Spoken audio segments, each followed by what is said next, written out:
दोस्तों, मैं आपके लिए बहुत ही खुशी की खबर लेकर आया हूँ। शायद कुछ लोगों के लिए ना हो, लेकिन शायद आपके लिए हो सकती है। देखिए दोस्तों, अगर आप भी चाहते हैं कि ये दुनिया तबाह हो जाए तो शायद आपके लिए खुशी की खबर हो सकती है। लेकिन आप नहीं चाहते तो शायद दुखी की खबर हो सकती है। तो दोस्तों, हमारी हमेशा से ये आस रहती है कि कुछ ऐसा हो कि धरती का ये दुनिया ख़त्म हो जाए।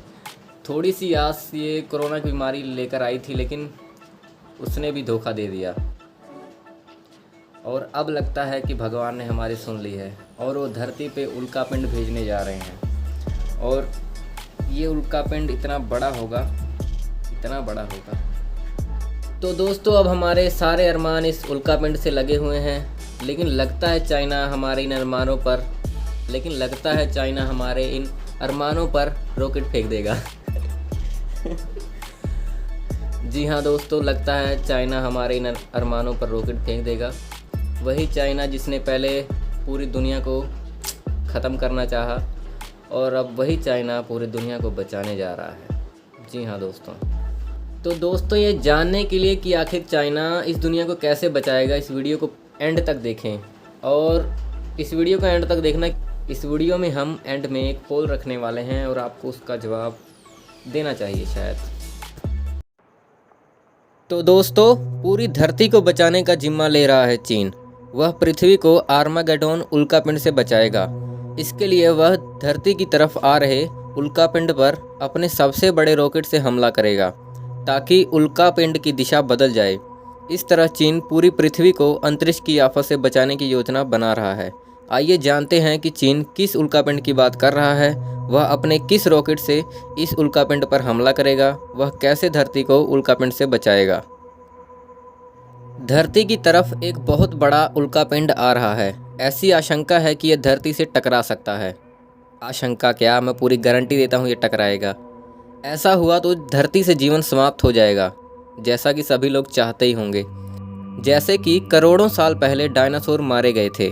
इसलिए चीन की प्लानिंग है कि वह इस आफती उल्कापिंड पर 23 रॉकेटों से हमला करके इसकी दिशा बदल देगा, ताकि वह धरती के बगल से निकल जाए। चीन जिस उल्कापिंड पर हमला करने की बात कर रहा है उसका नाम है Bennu.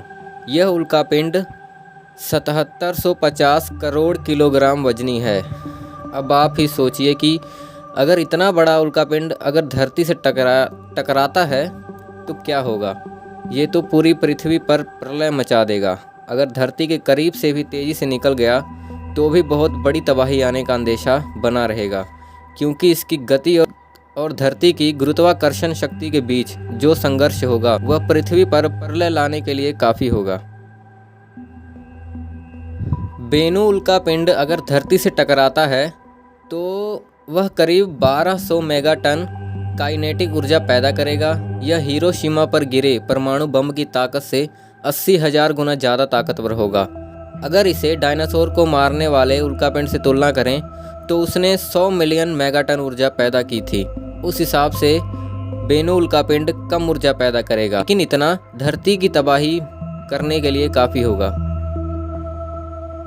China national space science centre ने गणना की है कि उल्कापिंड बेनू को अपनी दिशा से अलग करने के लिए 23 रॉकेट दागने पड़ेंगे।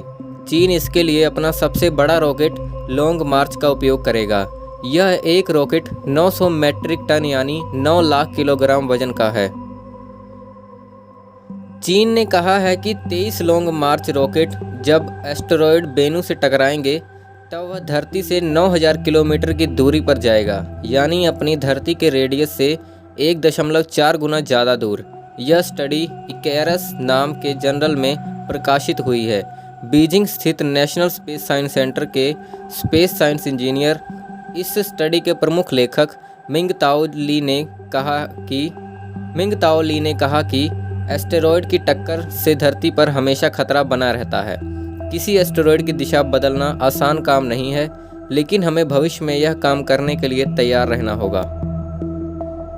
मिंग ताओ ली कहते हैं कि हम हॉलीवुड फिल्म आर्मागेडोन की तरह एस्टेरॉयड बेनू पर एटम बम नहीं फोड़ सकते।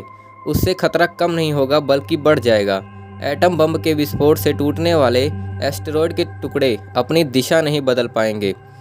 कुछ ना कुछ तो धरती की तरफ आएगा ही।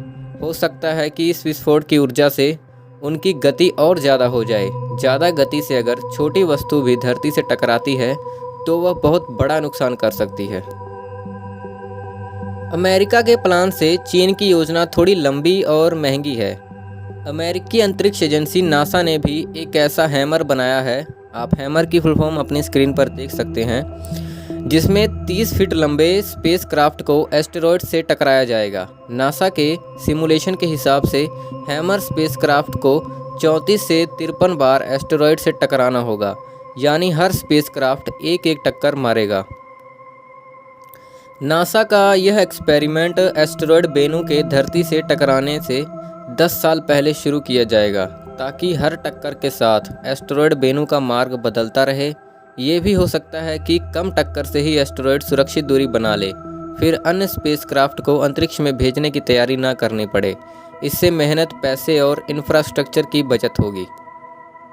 एस्टेरॉयड बेनू धरती की कक्षा में साल 2175 से 2199 के बीच आने की आशंका है, यानी ये घटना 154 साल से 178 साल के बीच होगी। वैसे तो इससे धरती से टकराने की आशंका 2700 में एक बार ही है, लेकिन वैज्ञानिक किसी भी तरह का रिस्क नहीं लेना चाहते। यह एस्टेरॉयड अमेरिका के एम्पायर स्टेट बिल्डिंग के आकार का है। इसकी ऊंचाई करीब 1454 फीट है, यानी इतना बड़ा और करोड़ों किलोग्राम वजनी एस्टेरॉयड अगर समुद्र में गिरा तो उससे उठने वाले पहली लहर ही पूरी दुनिया को समेट लेगी। नासा और यूरोपियन स्पेस एजेंसी ESA ने एक साथ मिलकर एस्टेरॉयड की दिशा बदलने वाली तकनीक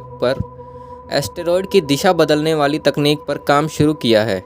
इस मिशन को द डार्ट मिशन कहा जा रहा है।